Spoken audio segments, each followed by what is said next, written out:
2 தினங்களுக்கு முன்பு இரவு சுமார் 9:30 மணி இருக்கும். அந்த நேரத்தில் நம்முடைய அலுவலக அலைபேசி எண்ணிற்கு ஒரு அவசர அழைப்பு வந்தது. ஸ்ரீரங்கம் சித்திரை வீதி பகுதியை சேர்ந்த ஒரு தெருவாசி நமக்கு அழைப்பு விடுத்திருந்தார். அப்பொழுது பேசிய அவர், வைகுண்ட ஏகாதசி திருவிழாவிற்காக ஆயிரக்கணக்கான பக்தர்கள் ஸ்ரீரங்கத்தில் குவிந்து வருகிறார்கள். அவர்களுக்கு முறையான கழிப்பிட வசதிகள் எதுவும் செய்து தரப்படவில்லையோ என்கின்ற சந்தேகம் எங்களுக்கு எழுகின்றது.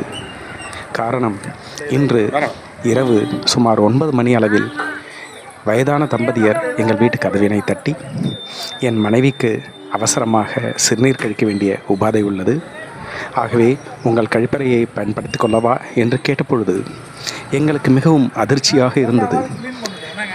உங்களுக்கு தான் வெளியில் கழிப்பறை கட்டி தந்திருக்கிறார்களே, வீட்டு கதவை வந்து தட்டுகிறீர்களே, இது நியாயமா என்று கேட்டபொழுது, இல்லையம்மா, மாலை 6 மணிக்கு மேல் அனைத்து கழிவறைகளையும் பூட்டி வைத்திருக்கிறார்கள் என்று அவர்கள் கூறினார்கள்.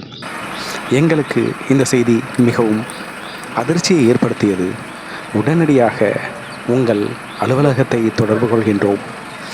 ஸ்ரீரங்கம் மக்களின் பிரச்சனைகளுக்கு துணிந்து குரல் கொடுக்கக்கூடிய வல்லூர் ஆசிரியர் திரு மோகன்ராம் அவர்கள் இந்த பிரச்சனையை உடனடியாக கையில் எடுத்து உரிய தீர்வு தர வேண்டும் என்று கோரிக்கை வைத்திருந்தார். அதனைத் தொடர்ந்து நம்முடைய செய்தியாளரை உடனடியாக சம்பந்தப்பட்ட இடத்திற்கு சென்று தீர விசாரணை செய்யுமாறு கூறிய பிறகு அவர் சென்று வந்து, ஆம், அனைத்து கழிவறைகளும் பூட்டப்பட்டிருக்கின்றன, அது மட்டுமல்லாமல் தாயார் சன்னதி அருகிலேயே உள்ள கழிவறை பூட்டப்பட்டிருக்கும் காரணத்தினால் அந்த இடத்திலேயே பொது வெளியில் பொதுமக்கள் தங்கள் சிறுநீர் உபாதையை தீர்த்து கொள்ளும் காரணத்தினால் அந்த இடமே துர்நாற்றம் வீசுகின்றது, மேலும் சிறுநீர் குளம் போல தேங்கி இருக்கின்றது என்று கூறினார்.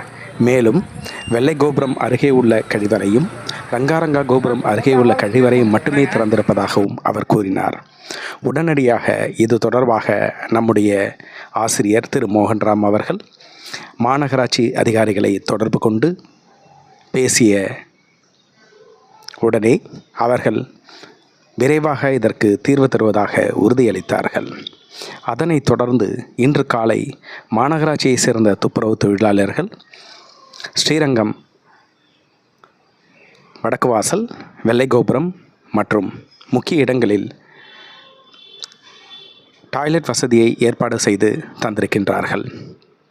என்றைக்குமே பொதுமக்களின் அடிப்படை உரிமைகளுக்காக போராடி வரும் திரு முனைவர் மோகன்ராம் அவர்களும் வல்லூர் புலனாய்வு இதழும் என்றென்றும் ஸ்ரீரங்கம் மக்களுக்கு துணை நிற்பதாக ஸ்ரீரங்கம் பகுதி வாசிகளும் பக்த கொடிகளும் நன்றி தெரிவித்தார்கள்.